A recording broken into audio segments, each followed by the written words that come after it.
पागल कुकुरर आतंक 44 रु ऊर्ध्व आहत। आतंक मुक्ताई पागल कुकुर वर्तमान सुधा 44 जन ऊर्ध्व को आक्रमण कर सारी।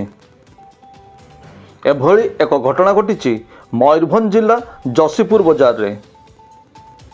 गतकाली राति 8टा समय दुईटी पागल कुकुर आतंक मताई।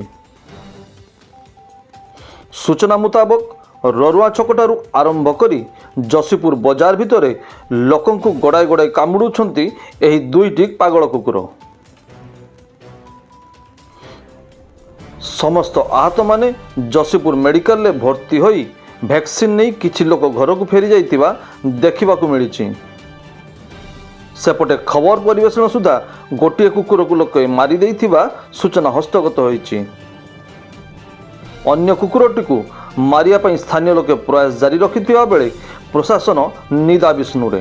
केमती कुकुर कामला कुआडे जाइतलो केमती कुकुरटा चिन्हिच हालियाटा